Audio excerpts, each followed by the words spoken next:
Elle nous a beaucoup aidé en réflexion, en débat. On travaille aussi souvent au niveau des organisations des droits de l'homme, beaucoup de séminaires. Je voudrais saluer tout le monde.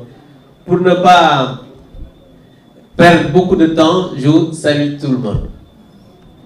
Et aujourd'hui, on échange sur le renforcement, le thème de la cohésion par le dialogue intergénérationnel et multipartite face aux défis électoraux et sécuritaires.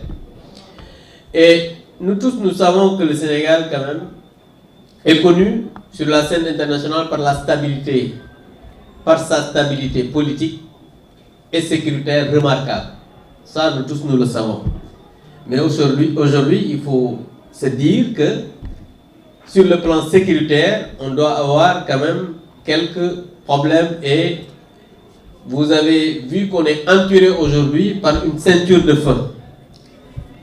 Et ce qui se passe il y a quelques jours au niveau de la frontière avec la Mauritanie aussi, doit faire penser que nous tous, nous devons travailler à aller dialoguer, travailler pour avoir une cohésion, d'abord nationale, mais aussi sur le plan quand même international.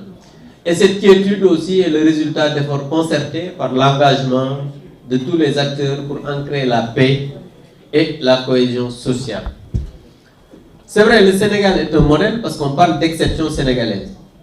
Mais il faudrait qu'on comprenne que quand on parle de dialogue et de la cohésion nationale, ça n'a pas commencé aujourd'hui. Et je voudrais aujourd'hui, en tant qu'acteur qui a eu à être sur le terrain depuis pas mal de temps, parce que tout à l'heure, elle a parlé du M23.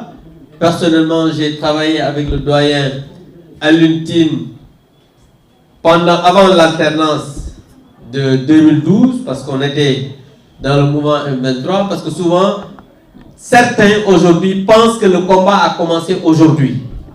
Mais avant que Macky Sall même n'arrive au pouvoir, mais des gens se sont battus. Il y a eu des regroupements qui se sont levés pour aller se battre, aller sur le terrain, avant même que Wade n'arrive au pouvoir.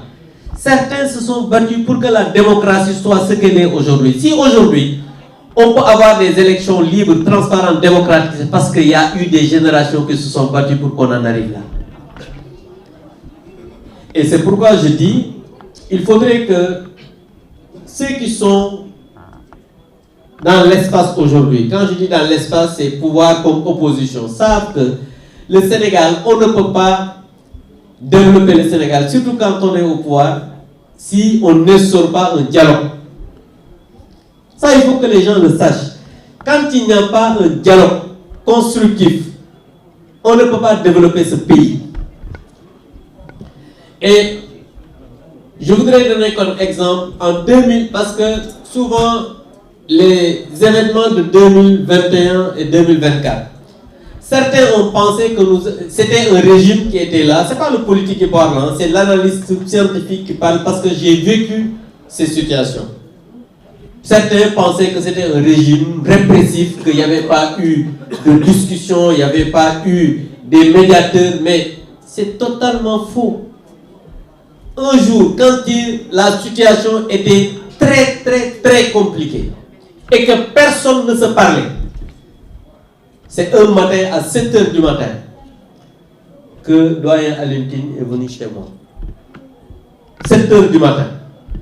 Il m'a dit que si on ne se parle pas, le pays sera à feu et à sang dans 48 heures.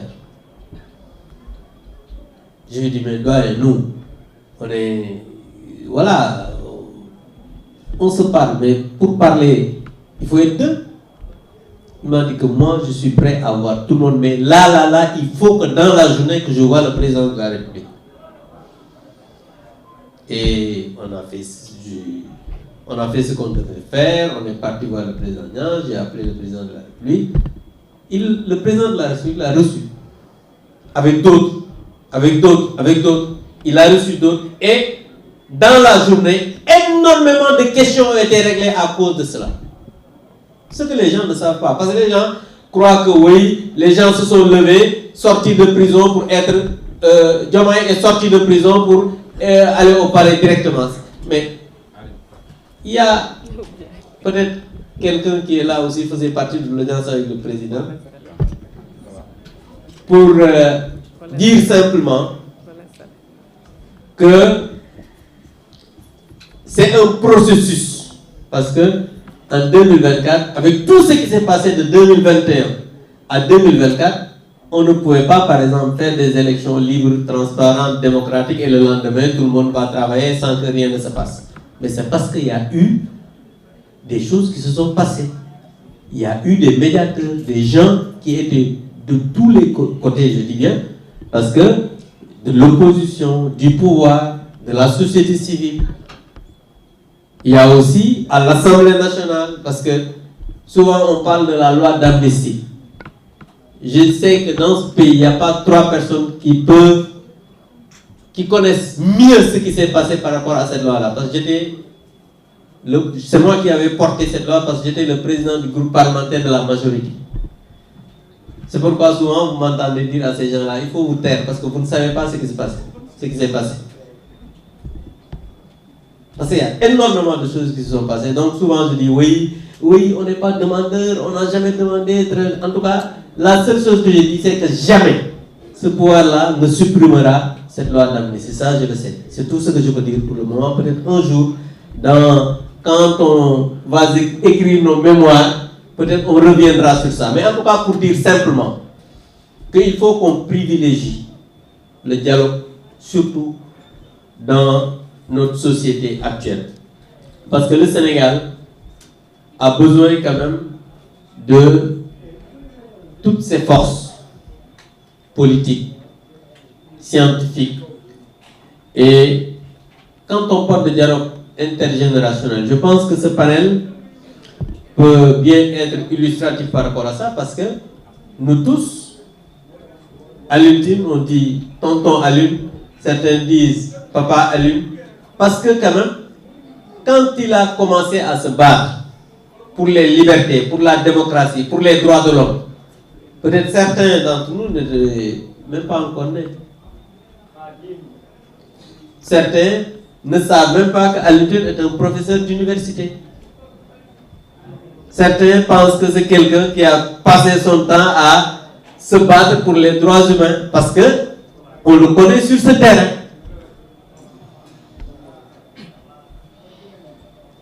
Donc nous devons aujourd'hui faire de sorte que ce débat qu'on veut nous imposer dans ce pays en disant que bon voilà, il faut une pensée unique, il faut que les gens sachent que ce pays ne peut pas se développer sans pour autant que les gens se parlent.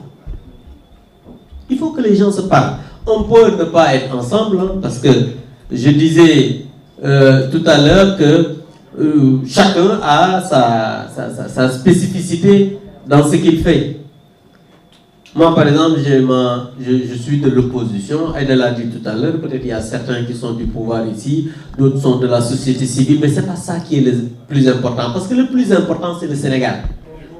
Parce que si on n'a pas un pays stable, un pays où on peut organiser des élections, un pays où les gens ne peuvent pas se parler, ça ne sert à rien d'être un politique. Ça ne sert à rien d'être un anthropologue, encore moins sociologue. Il faut un pays stable, un pays où on peut s'épanouir, et un pays où on peut faire de la politique librement, un pays où on peut faire des élections demain, aller. Parce que, li Olof Ndiaye day wax ne, bala nga xam valeur u jàmm nga ñàkk. Xam nga au Sénégal, les gens, ils ne savent pas ce que c'est. Une minute moo ko dese. maa ngi nii sama kii bari na. Léegi Sénégal xamuñu lan mooy valeur u jàmm. Doyen Alioune Tine dem na Mali, dem na Côte d'Ivoire, dem na parce que moi amoon na ay xarit yu nekkoon Côte d'Ivoire, doon fa dem RDC ak yeneen. Xam nga fii da ngay tëdd ba guddi bëgg a dem boutique jënd cigarette wala nga jënd café wala jënd daal nga jug rek dem jënd ko ñëw te daal. Am na dëkk yoo xamante ni soo ñàkkee jàmm ngay xam lan mooy valeur du jàmm. Donc je pense que je vais donner la parole au modérateur pour dire qu'on n'a pas eu beaucoup de temps pour... mais je pense qu'au niveau des débats, on reviendra sur pas mal de questions. En tout cas, pour dire simplement que nous avons besoin d'un pays stable,